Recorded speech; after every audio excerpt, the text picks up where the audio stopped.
ఆశా వర్కర్లకు కనీస వేతనం పెంచాలని 19 సంవత్సరాల నుండి పోరాడుతున్న ప్రభుత్వం పట్టించుకోకపోవడంతో నేడు హైదరాబాద్లో కమిషనరేట్ కార్యాలయం ముట్టడికి వెళుతున్న తరుణంలో ఆశా వర్కర్లను తెల్లవారుజామున పోలీసులు అరెస్ట్ చేసి పోలీస్ స్టేషన్కు తరలించారు. ఈ సందర్భంగా ఆశా వర్కర్లు మాట్లాడుతూ ఆశా వర్కర్లకు సరైన గుర్తింపు లేకపోవడం జరుగుతోందని వారు ఆవేదన వ్యక్తం చేశారు.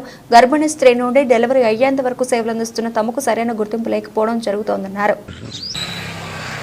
కనీస వేతనం కావాలి, ఖచ్చితంగా ఫిక్స్డ్ వేతనం కావాలని కొట్లాడుతున్నాం. ఒకవేళ మేము డ్యూటీలకి వెళ్ళినా మాకు యాక్సిడెంట్ అయి మేము చనిపోయినా కానీ మాకు అసలు ₹1 వచ్చే ఆధారం అనేదే లేదు. ఖచ్చితంగా సార్ మాకు న్యాయం కావాలి. 18,000 జీతం ఖచ్చితంగా ఫిక్స్డ్ వేతనం కావాలని మేము కొట్లాడుతున్నాము. మా బతుకులను ఆలోచించి మాకు న్యాయం చేయాలని అందరం కోరుకుంటున్నాం సార్.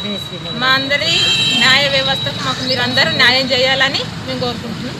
అసలు మేము ఎంత వర్క్ చేస్తున్నామో అసలు మమ్మల్ని గుర్తించిన వాళ్ళే లేరు అసలు. అయితే మేము ఒక గర్భవతి నుంచి డెలివరీ అయ్యి ఆ పిల్ల 5 సంవత్సరాలు అయి 16 ఏళ్ళ వరకు వాళ్ళకి ఇంజక్షన్లు మేము ఇప్పిస్తున్నాము. కానీ దానికి గుర్తింపు అనేది అసలు లేదు. ప్రతి ఒక్క ఆఫీసర్ వచ్చినా కానీ ఆశా వర్కర్ ఇల్లు ఎక్కడా, ఆశా వర్కర్ ఎక్కడా అని ప్రశ్నించే ఆఫీసర్లే ఉన్నారు. కానీ తనకు ఏం కావాలి, వాళ్ళ ఖర్చులు ఏంది, ఏదేంది, వాళ్ళ బతికేంది అని ఆలోచించేవారు అనేది లేదు.